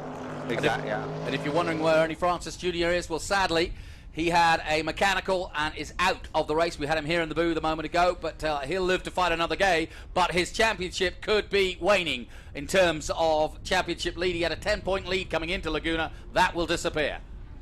Yeah, this is such a tight championship. It's tough to have any problems, but you got to expect in the world of racing that you don't go a full season without having at least one throwaway. So if this is Ernie's throwaway, you know, he's been racing a long time. He gets it. So what a great race here between David Paterick and Justin Marks, too. This has become a great battle. Oh, Paterick made a slight mistake there, going a little deep into 12, and that's just going to play into the hands because the drive is with Justin for sure. And he's taken the advantage and takes the inside. Goes onto the pit lane for a minute. Now goes to the outside, trying to do the switchback. That's a tough move to make. There's a lot of rubber bits on that get thrown offline there, and so Justin's probably picked all that up on his tires. You can see he doesn't get a good exit. He's probably got to clean those tires off before he can make another run at this. Yeah, it's so hard to get offline here, isn't it? You know, Thomas, with all the sand that gets blown around, and you know, you got to be so precise. We were talking earlier, like the beginning of the race, you saying your favorite move outside in the Andretti hairpin, because that's like the only place. Because people make mistakes so often that it cleans off the outside. So it seems like you always have a second lane down there at the hairpin.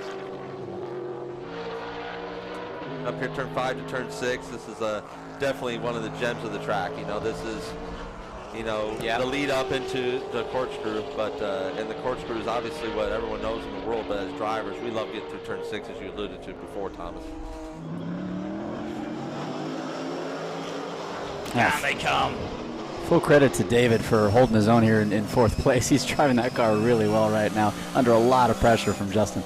He is. The only mistake we've seen is that little bit too hot into turn 11, and, you know, Justin wasn't able to capitalize. David kept a great job of not letting that work on him and making sure that he got the power down smoothly and didn't let it upset him, and that was a perfect turn 11 right there. Yeah, it was. Yeah, nice job. Yep, he'll get himself some nice drive here. Yeah, Paterick's looking relaxed. Look at him, nice soft touch on the wheel. Looks like he's maybe even has the visor up a little bit, getting some fresh air in. Keeping that inside line tight. Letting that drift out, come back and hit the second apex on the bottom of that hairpin. Out of turn 2 into turn 3 here. Turn 3 could be a tricky one too. So many people drive off here, as you know, Thomas, and then makes it really dirty on the exit there. Take us over from turn 4. So turn 4, big sweeping corner, all about the exit. Got to get your speed down to turn 5, which is a popular passing zone. So a good exit is the best defense for David there. Late on the brakes, quick downshift, back to power, climbing that back up the hill to turn 6.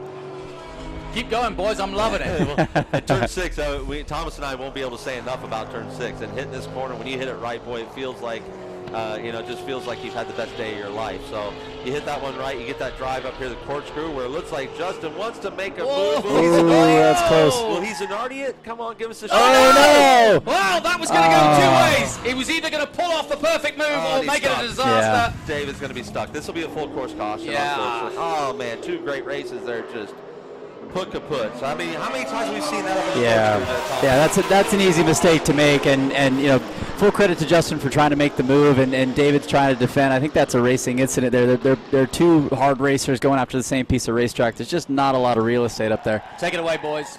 Yeah, looks like it looked like Justin had already lost it, like under braking, already lost it and got into the side of but like you said, a racing move. These guys, there's very few places here at Laguna to get a pass done. That's one of the places. And Justin tried to make a move happen. We're racers, you're going to try that, but unfortunately it didn't work. Ruined a couple of races, and we got a full course caution here because David Paterick and that Kreider Racing Ford Mustang is unfortunately beached at the top of the corkscrew. Yeah, and Justin's got some great sponsorship, but that is Coke Zero for the day. Yeah, I know, that's true. That was... Couldn't resist it. Oh, my word, everybody's going crazy. Well, you get to the top of the hill there, and if you don't respect the yellows... Yeah. Well, you won't know that they're there, will you? Yeah, it's going to be completely you can't see them. Yeah, You have yeah. to, this is a racetrack that when you see a yellow flag up towards the corkscrew, you have to respect it. Yeah, you have to go yeah. there, and you have to tippy-toe into it, because the last thing you want to hit is a parked car, and then the very last thing you want to hit is a human being, and and then the second last thing is a parked car and one of your competitors. So, you know, to respect the yellow flags is very important, but to respect the yellow flags when it's coming up on a blind spot is imperative. Absolutely, yeah. It's the most slippery brake zone on the whole racetrack. Let's take another look. Inside for the David, you really can't see where the positioning, but he already had the corner. He had already committed to the apex, so I think that's what Justin maybe bound up on the brakes and then lost control of the rear. And it looked to me like Justin realized as soon as he made the move that the door was already closed. He did everything he could to slow the car down, but yeah, that's a tough one for David. It looks like he's disappointed. He's out of the car, actually. He feels like his day is done, you know, and honestly, in these sprint races, when you're looking at 12 laps and 20 minutes left after the run, he probably does feel like his day is done. So, you know, me being right there with Justin Marks in points, this doesn't work horrible against me. It's a good day for you. You know, and not to be selfish about things. No, hey, you're a racer driver. Well, you are a racer. I know how you think, Yeah. and you're thinking exactly right. I mean, I'm going to just go ahead and be honest with the No, audience. I much prefer. That if I wasn't sitting here in the booth and going through my mind, I wouldn't be the racer that I am. You are an Andretti. Yes, I am. Proudly, very proudly. But yeah, and I tell you what, Tommy Dreese, he's collected his thoughts under this caution. He's feeling like this was playing right into his hands. And, you know, he's got 20 minutes of this thing left to just go ahead and make something happen, too. Hey, you know he's feeling good. He fired off really well on that last restart, and he's going to be forced to be reckoned with here when we go green again. I think it was talking to Adam. He's got him fired up. Oh, I yeah. think so, yeah. I hope so. You know, he's so much fun to be around, and he's got so much family and friends here. I mean, when he came out of the truck, you know, you would have thought like Willie Nelson was coming out to play a concert. I mean, the guy was getting cheers and from all over, and they were, you know, pictures and the whole bit. So this would be a huge win for him in a lot of ways. Not only for his points championships, since he had such a rough road Atlanta, but also just for the fact of all the support that he has out here. That's what. Yeah. I mean, like you yesterday, I'm sure you had everybody and their brother. Oh, absolutely. Yeah, I had everybody I could get. Obviously, this event's not open to fans, but I was able to get a few of my closest friends and family on my crew list so they could be a part of the action. Right. And it's always special to race at home. That's for sure. It truly is. I mean, it's the best feeling in the world to me. I mean, we've only got to run a few Trans Am races in Indianapolis, but by far, and I've never had a great run, one podium there, but it's special. It's just special to be there at home, sleep in your own bed, have your friends and family there. It's just really a cool thing to have. So we're under caution here with 18 minutes to go. 34 laps of the 45. I'm doubting that we'll get to complete the 45 laps, but we will have hopefully maybe 15 minutes of racing after we clear David Carrick's car out of the way. Justin Marks' car has got going again. Simon Gregg, we're on board with him. He was having a great battle with Masood, who's just in front of him in that blue and white tequila-sponsored car. And we're looking forward. We haven't really had a lot of chance to talk about Chris Dyson. He's got new sponsorship for the West Coast with the Atwell CBD group, and he's done a good job for them so far. He's had more television coverage than anybody. Doing an incredible job. I mean, he's like we've been talking this whole race about how inspired he is driving, and he loves it here on the West Coast. They've got a lot of family history here with the Dyson crew. You know, there's no crowd here. I've just seen a Mercedes, a couple of McLarens. Yeah, this is a Lamborghini. Yeah, and it's getting interesting over there. It certainly is. It certainly is. And then you got the 5 Series BMW wagon. You know, to go ahead and throw it in the mix. But, yeah, why not? But if you know, as I quickly do my math here, with 10 laps to go and the lap time it takes them, this has become a timed race unless they went green the last time by, and they did not. So this has become a timed race by my math, and that's like yesterday makes things a little bit more interesting. You know, it puts a different kind of pressure on you as a driver, doesn't it? When all of a sudden you see it as a clock and not a lap time. It's definitely going to add some urgency to the whole process for sure. And Chris right now, he's been ice cold all race long, so I think he's going to fire off well. But we know Tommy's going to be getting after it, knowing that it's a timed race. Well, you can hear the rocks rolling around in Tarek's car. Yeah, David's doing the gravity challenge back down to pit lane. Yeah, and he's not in any interest to get back in this race. He doesn't even have a helmet on, so he's just rolling this thing down under no power, just to take it and get it out of the way and watch the rest of this race from one of these seats over here in the infield. But hate it for him. Like I said, one of the nicest guys in the paddock. You always see a smile on his face. I don't know after that incident, if you will, but you know, for the most part, you always see a smile on that man's face, and a jovial guy to be around for sure, and fun to have. But back to Chris Tyson, I just seen something in him this weekend, and really all year long that has been special in his eye. He's got that kind of that determination that you see in a racer, and even this weekend, you know, he and I we've got a great friendship, and did spend a lot of time talking. He wasn't about a bunch of chit chat this weekend. He had a goal in mind, and he was to go out there and do exactly what he's doing. I imagine he's going to be full of chit chat after this race if it goes the way we think it's going to go. And his group right here, they've been together a long time, that Dyson group and Steedy Racing, and they're just a wonderful, wonderful group of men and women. So now he would just claim that he never gets a word in edgeways with you. Right. Here we go. Here we go. Tracy's got a great restart here. He's making a move already on what Boris said. Oh, it's tight. Go on, Tommy. Wow, that was close. Yeah, Boris closed it down, but it was good racing. That Boris making a move. Oh, no. Oh, no. Oh, Boris is hold on to it, forcing his Chris. way through into the lead, and Dyson won't like that, and here comes Tommy. Chris is going to make a response right away. He's going to have to respond on that right away, and, you know. Well, hang on, guys. Was that a fair move? That's in that gray area where, you know, but Boris did a great job on the brakes. There was a lane there. That's for sure. Yeah, I look at it as a racing incident. It's not what Boris wanted to do. Boris had no intention to go in No, there. he's not a bad driver and at all. knock him around, but I think Go on, Tommy. he made his response. Wow, I think something's Dyson's wrong got with problems. yeah. Chris have a problem. Yeah, I wondered if maybe there was a problem that I'll tell you what, there'll be no chit chat now. No, He there ain't won't going to be talking to anybody because that was that's his unfortunate. race, and he's just been taken out of it, frankly. Whether it was by accident or not, it's happened. And Dyson, I think, like I said, I didn't mean to put you on the spot, both of you, but I'm interested to see how you call it. Will the stewards surely look at this and go, he's had a race taken away from him? Possibly, if they deem that the incident, that contact caused a problem. I don't see where it would have. You know, I think that there was another problem before that incident that allowed Boris to get that run. Let's face it, Chris Dyson has been on a league of his own all day long. But Boris is showing pace right now that he has not shown all day. We talked about his strategy, how he's going to keep some tires underneath him. And you look at him now, and he is a man on a mission. I got to say, would I be wrong in saying that, he's in? We have a flat tire. That's what it is. So that flat tire would have happened from the contact, and the stewards will look at that. Yeah, I'm sure they will. Yeah. But talk about a man on a mission. Tommy's already won one race in his own Camaro today, his historic Trans Am race. He's gonna hunt Boris down, and it's either gonna end up in the gravel or a win, isn't it? It could be tears. It could be tears or jeers. One of the two. But either way, it's going to be great for us. It's going to be a really exciting finish. And we can talk to it.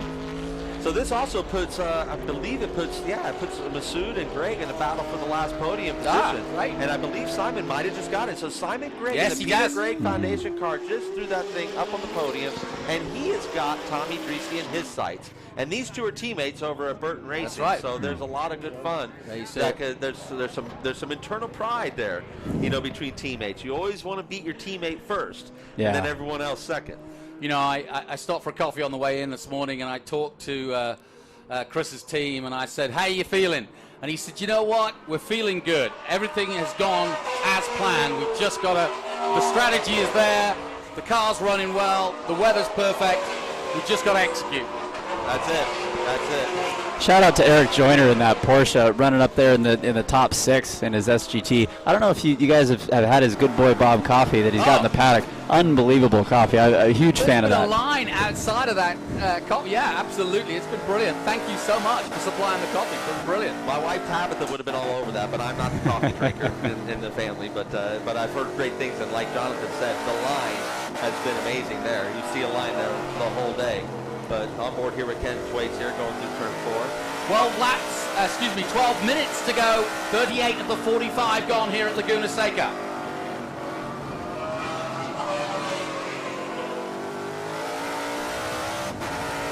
Ken getting there through turn 5, coming up the hill a little bit here to turn 6 on his approach. He's fighting off Eric Joyner right now, and that's a battle for, I believe, it looking like 5th overall.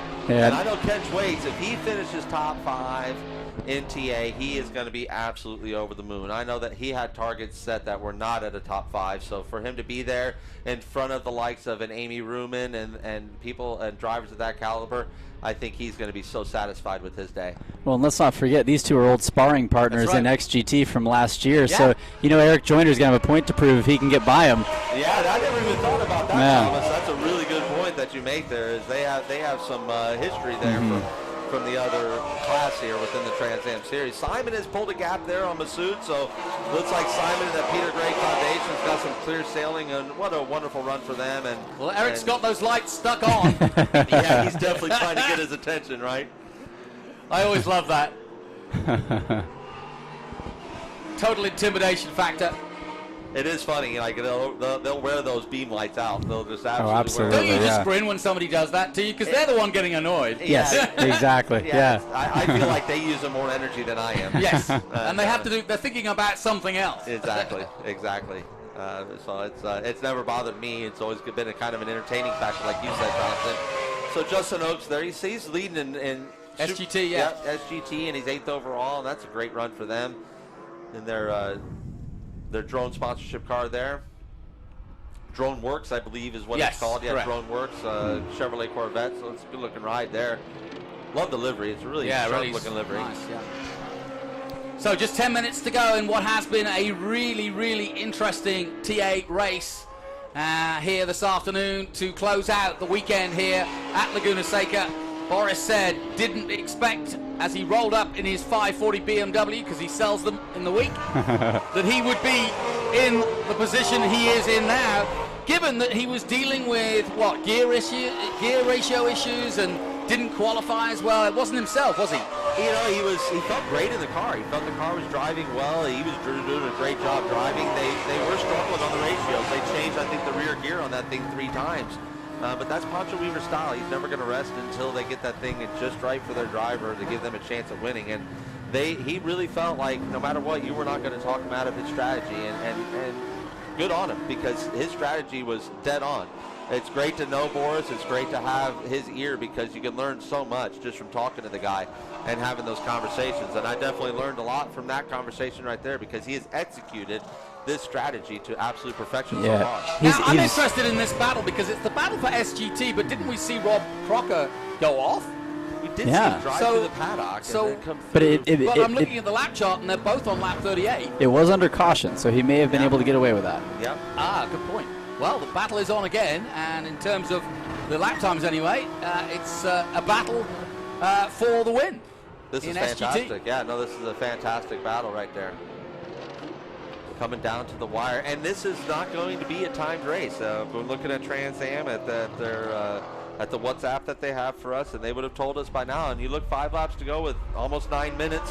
If we go green the rest of this thing, I believe we got ourselves a full 45 laps. Well, that is another thing that they wanted to make sure this year was to kind of have some leeway with that. They want to see checkered flag racing. They want to see. They don't want it to be a time race. They want to try to do what they can to get the full race in. And we love Tony Perella for that. Yeah. He's the one that really fought to make sure that decision came through. And us as competitors, that's what we want. Yeah. We know the race fans want it, but us as competitors, we don't want to win races that way. Winning races with the yellow flag is just no fun for us. Right. Yeah, good point. So we're watching a great battle here. Rob Crocker, we're on board with him on the Porsche in the number 77. He's chasing down that Corvette into turn 12. Very, very tight indeed. Turn 11, I should say. But there's been an extra turn added with some of the people going off. Here's Chris Dyson. He's back out on track despite that puncher, but a very disappointed man, I'm sure.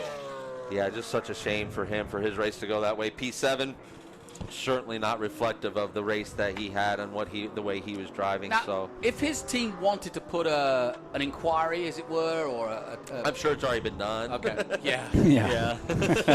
Way ahead of you there. Sorry. I'm sure before the tire went flat. I'm British, I'm polite. After the race, I might just have a word with the steward.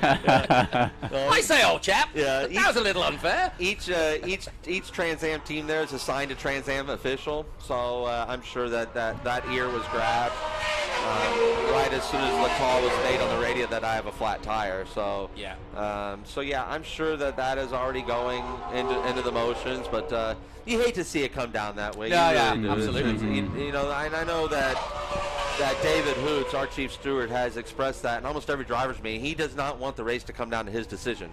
He wants the race to come down to what we do on the racetrack, and so he doesn't want to be the guy that says, yeah, we're going to penalize you this amount of time and it takes the win away. That's not what his job is. But if he has to keep order, he will. Hey, let's go down to the pit lane because Chris Dyson is with Ben Sissel. Well, I'm with Matt with Dyson Racing. Oh, We he's see crucial, Chris Dyson excuse me. passing us He's right with- now. Matt, what is your driver saying? What happened? They had a restart there after the yellow flag, and Boris got into him going down into turn 1, and it tore off one of the valve stems on the left rear. Well, there you go. You heard it right there, right from the horse's mouth. Jonathan, back to you. Yeah, in the confusion there, I threw down to an interview with Chris Dyson, who is on track, so that would have been interesting. But well done, Ben Sissel, getting that done. Now Chris is racing angry and racing fast. He's just trying to make up some time now, but it's all going to be for naught. But that Mustang is still getting some good coverage. The Atwell number 20. He's going to salvage a good finish in class, so he's going to get some points out of this. Good on his team for getting that tire on there and getting him back out in the fight. Yeah, he's currently 7th overall. Yeah, and Ernie had his problems today, and then so this is what racing's about. It balances itself out, as we've seen so often.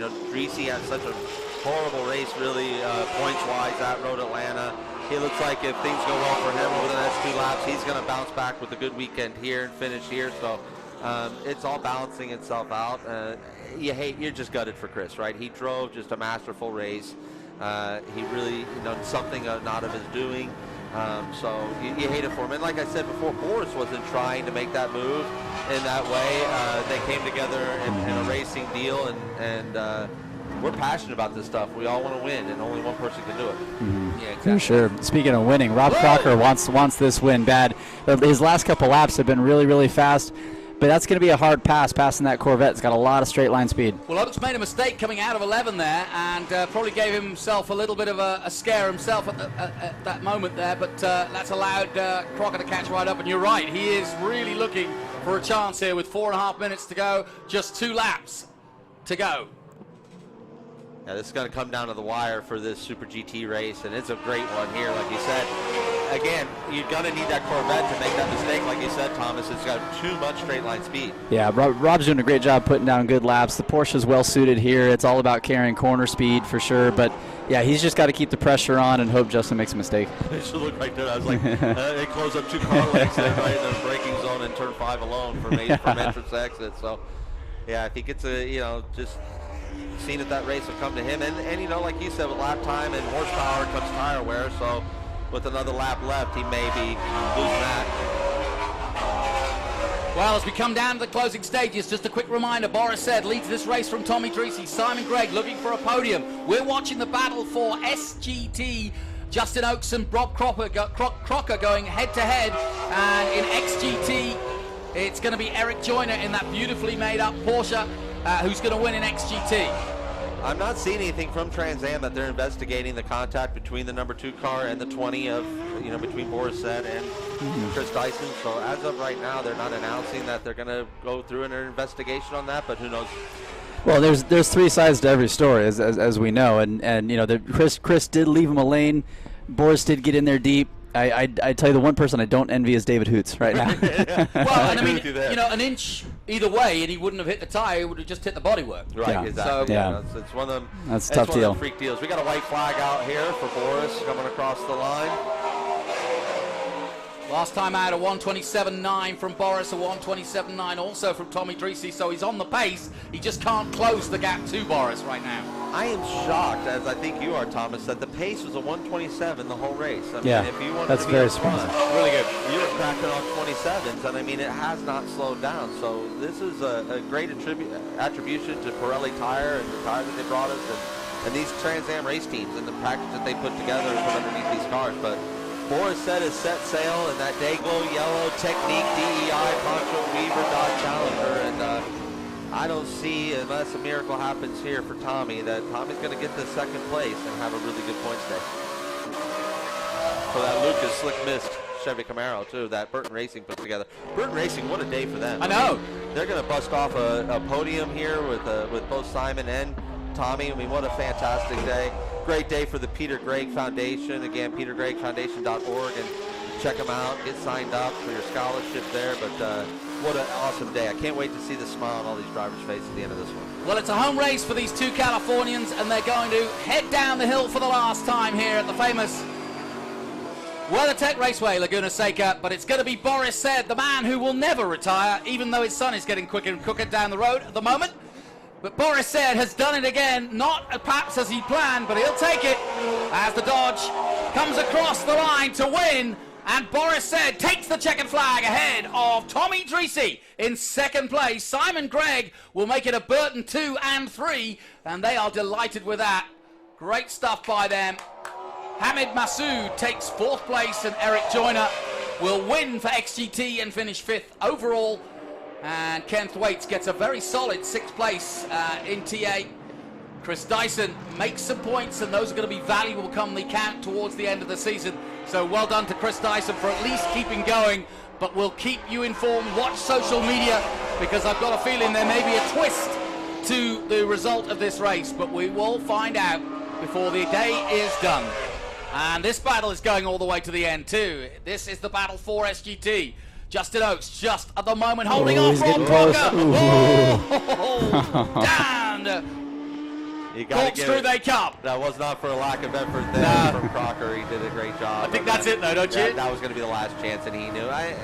It was either there or by your time, but I don't think he. Oh, he's getting closer. Here I put my foot in my mouth. And Yeah. got a good shot down here to turn 11. If he's just going to go and bury the brakes on, no. No, that's it.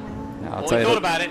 Ooh, those brakes are got to be toast by now. I think I heard the backing plate Yeah. right there. So, yeah, what a great run what a great race all around, and great entertainment for all of us and you fans at home. Hopefully you all enjoyed that. But saw a little glimpse there of Poncho Weaver, really excited guy. Should be, he puts a lot of time and energy and effort into this. Has a lot of passion for Trans Am racing, and he drove that thing all the way from North Carolina to get out here. So that was a big deal for them, and happy for them to have the success that they had.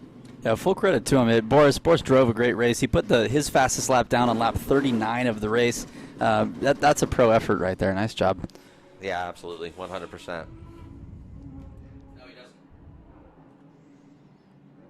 So I'll go spray the champagne and have the fun. Well, now I don't think you do that. We do that with COVID anymore. But they're going to go celebrate down there in Victory Lane and have a good time. And like I said, Burton Racing is probably going to have the biggest party in the paddock tonight. Yeah, they're going to have some fun. Full credit to Simon and Tommy for doing a great job holding on to. I mean, Tommy did a great job coming back, and so did Simon. Simon was buried back there for a while, and he made it back up again.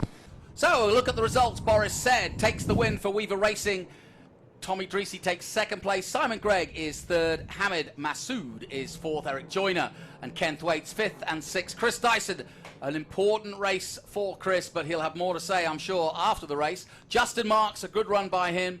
Down to 8th, and 9th is Justin Oates. 10th is Rob Crocker. Great battle. Amy Ruman, Goldman, Weathers, Pintarek going off, being hit from behind. Hit Giolotti going up in flames. Schweitzer, Fernie Francis Jr. also not making it to the finish, nor Rudy Revick. Let's head down to Ben Cecil. Ben Cecil has our winner.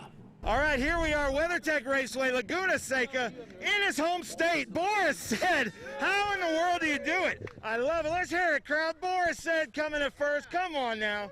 Boris, how do you keep doing this? You came in as kind of a spoiler with, uh-oh. We might have a fight. We might have congratulations. It's always hard to tell with Dreesy. I don't want to kick his ass on TV. Oh, I love it. I love it. So, how in the world do you keep doing this? I heard that you weren't coming to this, and then all of a sudden, in some kind of stealth midnight operation, the car shows up. How'd it happen? I mean, Poncho and just a lot of people like SRI, Techniques, DI Insulation, they helped us out. You know, they built a great car, and that's what it takes here. And we struggled a little bit. We've never been here, so we didn't have the right gear ratios. So, you know, we had kind of a different strategy where I was just going to save the tires the first half. And once that yellow came, I said, let's go for broke now. So had to rough up the suspects a little bit, but that was just good, hard Trans Am racing. Now, speaking of saving the tires, I was listening to the commentators, and Thomas Merrill said you got your fastest lap on lap 29. That's got to say something about these tires. Yeah, I mean, the Pirelli tires are great, but it takes a great chassis, and Poncho Weaver builds the best car. I mean, if these guys had this car, I'd probably win have won 2 races in a row, but it's just, it's a blast driving in this series. I mean, I'm almost 59 years old, and I still get to run around like this, just having a blast. The old guys rule, right, Boys? The old guys rule. Isn't it true that you said he'd pay for my AARP membership this year? And your Geritol sponsorship? But anyway, aren't you on a 4-speed transmission? Yeah, we have a 4-speed transmission gated like a regular NASCAR gearbox, and you know we've only really been using 2.5 gears just because that's how the ratios we had in it worked out, and we didn't have any spare stuff, but it worked out. I mean, we changed the rear gear a lot, and Chris Willis, my engineer that I did my first Trans Am race 21 years ago here, was here, and he helped out on the car. And I mean, it was a good strategy. Save the tires and then go hard at the end, and we had more car left. Nice. Well, there you go. Poncho Weaver, Boris said, first in TA. Where's Dreesy? Where is Dreesy? Oh, Dreesy, you got a mask? What is this? It seems like everywhere you go, you have a new fan club. Is this the Tommy Dreesy fan club? What's going on here? Come here, guys. Wait, Come here, guys. Jagger. Jagger, over here. Jagger, where'd you go? Hi, how you doing? I'm digging that hat. You've got a stylish fan club here too, Tommy. Yes, I do. Tell me about that race. I mean, that's a good job, Leo. That is a Trans Am race. That's how it's supposed to be. You know, I might have moved a little bit over on Boris, but I think he went so deep he couldn't stop it. At least I kept it going. I thought he might give it back, but he was gone. So I said, all right, let's go after him. Started catching him. That full course yellow came out, and I think Boris needed. He had a short run car, if you want to say. We had a good long run car, and you know, hey, I hate it for you know, I don't know what's going to happen in the end, but there was some big battles. We were like banging fenders, we were rubbing, but we were pretty clean, you know, until like that last time. I thought I was just gonna, you know, get around the 2 guys, and I hate it for Dyson. We'll see what happens, you know, with that. But you know, Greg Pickett's here, and Dyson was sporting. Well, come here, Alt. Hey, listen, look at this. Hey, well, hold on. My favorite show. Look at this. Greg Pickett, don't you think that sponsors could give him new sunglasses? His sunglasses are zip tied. No, I like these. As long as I race, I want us to keep these glasses. All right. Hey, man, P2, thanks to my family and all the fans out here that came out, my friends. Lacey, Jagger, Elin, I love you. Lucas Oil, Slick Mist, wow. Tommy Grizzly, we love you, buddy. With the legend Greg Pickett. Now I'm coming over here. Eric Joyner. You get that mask on? So a cool thing that's happened this weekend. We've been with Eric Joyner now for the last 2 weeks, and you got to come in here too, if you don't mind. Come on through here. Because she's been with us the last 2 weeks. We happen to be staying at the same hotel as Sonoma. Eric, introduce us to her, and then I'm going to interview her as well. Okay. This is my mother, Catherine. If it wasn't for her, I wouldn't be here, obviously. So she most of my life has come to quite a bit of my racing. So it's great to have family out. We kind of beefed it up because of, you know, spectators weren't really allowed, so we invited a lot more friends to be part of the crew, but it was a great race. It was nice to mix it up with the Trans Am cars a little bit. It was fantastic. All right, so, Catherine, I'm sure you're Eric's biggest fan. I'm right up there. His dad was too. His dad raced too. He was at his first race when he was 6 weeks old. Nice. 6 weeks old, Eric Joyner. Now, I got to give it up to you. Good boy Bob Coffee has been feeding the paddock, caffeinating the paddock now for the last 2 weeks. Thank you so much for doing that. Everybody seems nice and caffeinated today. And it seems like no matter what cars you're in, you just can't stay away from Ken Twace. Did you have fun mixing it out there with the TA guys? Yeah, I think it was great to mix it up with the TA guys a little bit here. You know, it's a little bit tighter track. It was a nice challenge, you know, in that aspect, and it's great to bring the coffee out. We have a couple coffee shops. We roast coffee in LA and let everyone have coffee in the morning. It was a great weekend. Nice. Thank you so much. Eric Joyner, XGT, mixing it up there. I think 5th overall, which is just crazy at WeatherTech Raceway, Laguna Seca. Jonathan, I'm sending it back to you, buddy.